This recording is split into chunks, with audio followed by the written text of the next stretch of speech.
Hello traders. जैसे कि हमने लास्ट मंथ डिस्कस किया था कि हम वीडियो सीरीज शुरू करने वाले हैं जिससे कि ज़्यादा से ज़्यादा लर्निंग आप सभी लोगों तक पहुंचाई जा सके। उसी वीडियो सीरीज का ये पहला पार्ट है जो कि हम ट्रेडिंग साइकोलॉजी से शुरू करने वाले हैं, क्योंकि ट्रेडिंग में सबसे ज़्यादा ज़रूरी पार्ट होता है हमारी साइकोलॉजी का सही होना। अगर हमारी साइकोलॉजी सही नहीं है तो हम एक अच्छे ट्रेडर कभी नहीं बन सकते। स्ट्रेटजीज एंड कोर्सेज वगैरह और इंडिकेटर्स वगैरह ये एक बहुत ही छोटा सा पार्ट होता है पूरे ट्रेडिंग प्रोसेस का। सबसे ज़्यादा आपके लिए ज़रूरी होता है ट्रेडिंग साइकोलॉजी। इसलिए हम ट्रेडिंग साइकोलॉजी से ही स्टार्ट करने वाले हैं अपनी वीडियो सीरीज़ की लर्निंग को। अक्सर हम सभी ने देखा है कि ट्रेडर्स नए नए कोर्सेज करते हैं, बहुत अच्छी स्ट्रेटजीज को यूज़ करते हैं, उसके बाद भी सभी प्रॉफिटेबल नहीं हो पाते। और कोई इस चीज़ पर कभी ध्यान भी नहीं देता कि हम इतना सब कुछ सही कर रहे हैं, उसके बाद भी गलती कहाँ हो रही है। क्योंकि सबसे मेन चीज़ होती है हमारी साइकोलॉजी, हमारा ह्यूमन जो बिहेवियर है उसको आप अपनी स्ट्रेटजीज के अकॉर्डिंग एडजस्ट कर पाएँ। जब तक आप है ना खुद को एडजस्ट नहीं कर पाएँगे अपनी स्ट्रेटजी के अकॉर्डिंग, तब तक सक्सेस होने के चांसेस काफ़ी कम रहेंगे। ट्रेडिंग साइकोलॉजी में कई चीज़ें आती हैं जैसे कि इमोशंस, ग्रीड, हमारा ईगो, इन सब चीज़ों पे कंट्रोल करना बहुत ही ज़्यादा ज़रूरी है। जब भी हम कोई ट्रेड लेते हैं और जब भी हम प्रॉफिट स्क्रीन को देख रहे होते हैं तो हमारे इमोशंस काफ़ी तेज़ी से ऊपर नीचे होते हैं उन पर चल रहे नंबर्स को देखकर। इसलिए सबसे ज़रूरी तो ये है कि आप है ना प्रॉफिटेबल अगर आपको बनना है तो प्रॉफिट स्क्रीन को देखना बंद करिए। आपका जो भी टारगेट है, जो भी एंट्री पॉइंट है, जो भी एसएल पॉइंट है, उसको आप है ना चार्ट के ऊपर ड्रॉ कर लीजिए और आराम से चलने दीजिए इसको। अपनी पोजीशंस में जाके अपना एसएल ऑर्डर डाल के रखिए, प्रॉफिट ऑर्डर डाल के रखिए जहाँ भी आपको प्रॉफिट लेना है। और बस उसके बाद आप अपने चार्ट पर फोकस करिए। उस चार्ट को देखिए कि चार्ट में आप क्या हो रहा है क्या नहीं हो रहा है, क्योंकि जितना ज़्यादा आप प्रॉफिट स्क्रीन को देखेंगे उतनी ज़्यादा ही आपकी इमोशंस चेंज होंगे। इसलिए सबसे पहले तो आप इसको देखना बंद करिए। एक और चीज़ होती है ग्रीड। अक्सर हमने देखा है ट्रेडर्स इस तरीके से मार्केट में आते हैं ये माइंडसेट के साथ में कि मुझको 5,000 प्रॉफिट हो जाएगा तो मैं एग्जिट कर लूँगा, मुझे 10,000 प्रॉफिट हो जाएगा तो मैं एग्जिट कर लूँगा, मुझे 50,000 प्रॉफिट होगा तो मैं एग्जिट कर लूँगा। वो अपने माइंडसेट में एक है ना फिक्स नंबर लेकर आते हैं कि मेरे को ये मिलेगा तो मैं एग्जिट कर लूँगा। जबकि उससे ज़्यादा ज़रूरी होता है उनका रिस्क। पहले उनको रिस्क के बारे में सोचना चाहिए कि उन्होंने जितना रिस्क लिया है उसके अगेंस्ट में उन्हें कितना प्रॉफिट हो रहा है। तब उन्हें सोचना चाहिए कि हाँ, मुझे कितना प्रॉफिट बुक करना है, कहाँ प्रॉफिट बुक करना है, ना कि ये कि मेरे को 10,000 पे प्रॉफिट बुक करना है, 20,000 पे प्रॉफिट बुक करना है। अक्सर ऐसा होता है ट्रेडर्स का प्रॉफिट 8,000 चल रहा होता है, 7,000 चल रहा होता है, तो वो ये सोचने लगते हैं कि ना राउंड फिगर में प्रॉफिट होना चाहिए कि मेरा 10,000 प्रॉफिट हो जाएगा तो मैं प्रॉफिट अपना बुक करूंगा। किसी का 12-13 चल रहा है तो वो ये सोचता है कि मेरा 15 हो जाए, 20 हो जाए तो मैं राउंड फिगर में प्रॉफिट बुक करूंगा। जबकि उन्हें ये सोचना चाहिए कि उन्होंने रिस्क कितना लिया था। अगर आपने 3,000 रुपये का रिस्क लिया था एक ट्रेड के ऊपर और आपको 6-7 हज़ार रुपये मिल रहे हैं तो वो आपका मोर देन इनफ है। आपको बुक करना चाहिए और ट्रेड क्लोज करके आराम से बैठना चाहिए, ना कि 10,000 का वेट करना चाहिए, क्योंकि आपने जो रिस्क लिया था उसके अगेंस्ट में आपको अच्छा प्रॉफिट मिल रहा है। या तो आप फुल बुक करिए अगर आपकी एक लॉट या दो लॉट है, और अगर आप मल्टीपल लॉट्स में काम कर रहे हैं तो आप वहां पर पार्शियल प्रॉफिट बुकिंग करिए। बाकी आप अपना एसएल कॉस्ट पे लाके ट्रेल कर सकते हैं। यही ग्रीड होती है कि ट्रेडर्स ये सोचता है कि आज मेरे को 10 चाहिए, आज 20 चाहिए, आज 5 चाहिए, और इस टारगेट को कंप्लीट करने के लिए वो अपने रिस्क के ऊपर कभी ध्यान ही नहीं देता। आप पहले अपना रिस्क देखिए कि मेरे को अगर रिस्क 2,000 रुपये लेना है तो अगर मेरा 3,500 4,000 5,000 प्रॉफिट आता है तो इसके बाद में मेरे को अपना प्रॉफिट बुक करके निकल जाना है उस ट्रेड से। इससे ज़्यादा मुझे वेट ही नहीं करना, क्योंकि आपने जितना रिस्क लिया था उसके बदले में आपको डबल के आसपास प्रॉफिट मिल गया है तो आप उसको लेके आराम से बुक करिए। ये मत सोचिए कि नहीं ये ट्रेड मेरी 8,000 पहुंच जाए या 10,000 पहुंच जाए मैं तब बुक करूंगा। ये ग्रीड है और ये ग्रीड जो आपको प्रॉफिट दिख रहा होगा स्क्रीन पर उसको भी वापस ले लेगी और आपके कैपिटल में से भी लेकर चली जाएगी, और अक्सर आपके सभी लोगों के साथ में ये होता है। साइकोलॉजी में एक और चीज़ आती है ईगो। अक्सर ट्रेडर्स के साथ में ऐसा होता है कि जब भी उनका एसएल हिट हो जाता है एक बार या दो बार तो वो फ्रस्ट्रेट होने लगते हैं। उनको लगता है कि हमारी ट्रेड सही थी, हमारा मार्केट एनालिसिस सही था, एंट्री भी सही थी, फिर एसएल क्यों गया। वो इस चीज़ को एक्सेप्ट करने को रेडी नहीं होते कि मार्केट सुप्रीम है, जो ये कहेगा, जो ये करेगा, हमें वही एक्सेप्ट करना पड़ेगा। लॉस देगा, हमें वो एक्सेप्ट करना पड़ेगा, प्रॉफिट देगा, हमें वो भी एक्सेप्ट करना पड़ेगा। अब अपने माइंड को इस तरीके से ट्रेन करिए, ये उसको समझाइए कि जो भी मार्केट दे रहा है, जो भी मार्केट कर रहा है, वही सही है, हमें बस उसके साथ में चलना है। अक्सर ट्रेडर्स के साथ में एक प्रॉब्लम और होती है जो कि है फियर। उनको प्रॉफिट होता है तो उनको ये लगता है कि कहीं जो भी प्रॉफिट उस स्क्रीन पर दिख रहा है वो मेरा वापस ना चला जाए, कि उनका एसएल हिट ना हो जाए तो मेरा इतना लॉस हो जाएगा। अक्सर ये चीज़ है ना हर एक ट्रेडर के सामने होती है। इसकी सबसे बड़ी वजह है कि उनका पोजीशन साइजिंग सही ना होना, उनका रिस्क मैनेजमेंट सही ना होना। अक्सर ट्रेडर करते क्या है, मान लें उनके अकाउंट में 1 लाख रुपए है,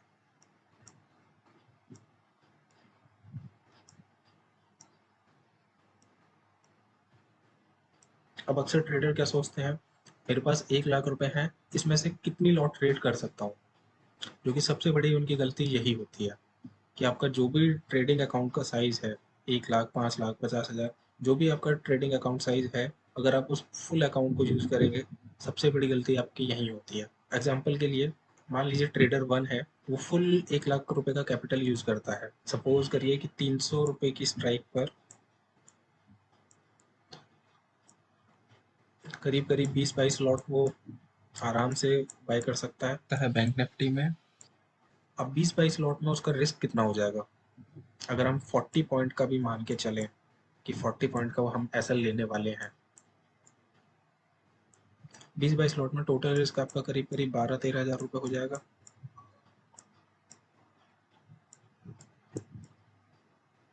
ठीक है, अब मान के चलिए 300 में उसने खरीदा और 280 अगर जाता है, मतलब कि 20 पॉइंट भी उसकी ट्रेड के अगेंस्ट जाता है, उसे करीब करीब 6 हज़ार रुपये के आसपास का लॉस होने लगेगा। जब उसको 6 हज़ार रुपये का लॉस स्क्रीन पर दिखाई देगा तो उसकी इमोशंस इतनी ज़्यादा अप एंड डाउन करने लगेंगी कि वो 40 पॉइंट के एसएल तक रुकना ही उसके लिए मुश्किल हो जाएगा।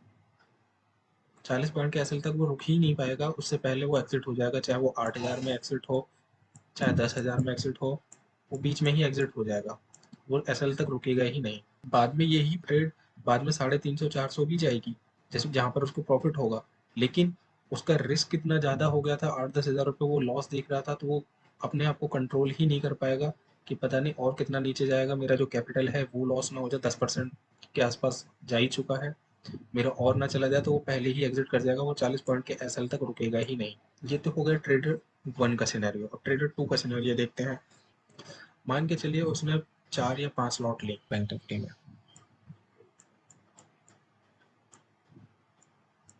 4 या 5 लॉट ली, उसके लिए उसका ज़्यादा से ज़्यादा करीब 20 हज़ार रुपये का कैपिटल यूज होगा। 20 हज़ार रुपये के करीब कैपिटल उसने यूज किया। अब इसको अगर है ना 280 पर ये जाता है, 300 पर उसने खरीदा और 280 पर अगर ये जाता है, मीन्स 20 पॉइंट के लॉस में जाता है, तो इसका लॉस कितना होगा, करीब करीब ज़्यादा से ज़्यादा 1300-1400 रुपये, 1500 रुपये लॉस होगा। तो बताइए ये ज़्यादा देर तक होल्ड कर पाएगा या ट्रेडर वन ज़्यादा देर तक होल्ड कर पाएगा, जिसका लॉस करीब 6-7 हज़ार के आसपास दिखाई देगा। ये एसएल तक अपने रोक पाएगा, इसको भी अगर 40 पॉइंट का एसएल है, मीन्स टोटल रिस्क इसका करीब करीब आपका 2,500 से 3,000 रुपये हो गया, तो ये ज़्यादा देर तक अपने ट्रेड में बने रह पाएगा या ट्रेडर वन रह पाएगा।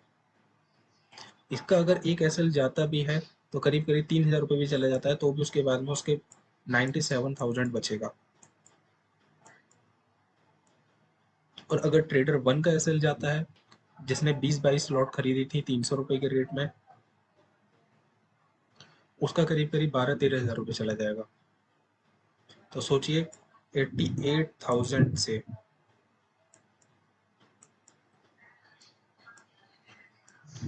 88,000 से 1 लाख आना आसान होगा या 97,000 से जाना आसान होगा। डेफिनेटली ये वाला, इसको प्रॉफिट भी कम होगा और रिस्क भी इसका कम रहेगा। आप ये क्यों सोचते हो कि नहीं मेरे को 10-20 हज़ार रुपये का प्रॉफिट लेकर आना, जल्दी से जल्दी अपना कैपिटल डबल करना है या ज़्यादा से ज़्यादा पैसा कमाना है। ये आपको माइंडसेट चेंज करना पड़ेगा। आप थोड़ा थोड़ा करके जाइए, थोड़ा थोड़ा करने में आपको थोड़ा टाइम भी लगे, टाइम तो लगेगा, लेकिन आपका कैपिटल उतना जल्दी खाली नहीं होगा जितना जल्दी इस ट्रेडर वन का होगा। और ये रिस्क मैनेज करना बहुत ही इंपॉर्टेंट है। आपको फुल कैपिटल तो कभी यूज करना ही नहीं है। आप परसेंटेज के टर्म में सोचिए, अगर इसने 20 हज़ार रुपये भी का खरीदा है टोटल 4-5 लॉट्स को, 20 हज़ार में अगर उसको 2 हज़ार रुपये का भी प्रॉफिट होता है तो उसका वो 10% होता है, 10% ROI होती है उसकी। तो आप परसेंटेज के टर्म में सोचिए कि आपको कितना मिल रहा है। आप इन सभी थिंग्स को फॉलो करना शुरू करिए, तो देखिए आपकी ट्रेडिंग में कितना चेंज आता है। आपका एंट्री, एग्जिट, एसएल पॉइंट एकदम रोबोटिक होना चाहिए। आपका एंट्री पॉइंट आया तो तुरंत एंट्री कर ली, एसएल पॉइंट आया तुरंत एग्जिट हुआ, प्रॉफिट आया आपने प्रॉफिट बुक किया। जैसे रोबोट के अंदर कोई फीलिंग नहीं होती, कोई इमोशन नहीं होता, उसको जो टास्क दिया गया है वो उस टास्क को करेगा, वही आपको भी अपने अंदर डेवलप करना है। आप अपने माइंड को इस तरीके से ट्रेन करना शुरू करिए, फिर देखिए आपकी ट्रेडिंग साइकोलॉजी कितना अच्छे से चेंज होती है। तो आज के लिए बस इतना ही। अगर वीडियो अच्छी लगी हो तो इसको लाइक करिएगा और इस चैनल को शेयर ज़रूर करिएगा, और कमेंट वाले सेक्शन में ज़रूर बताइएगा कि वीडियो कैसी लगी और नेक्स्ट वीडियो आपको किस टॉपिक पे चाहिए ये भी ज़रूर बताइएगा। Thanks for watching.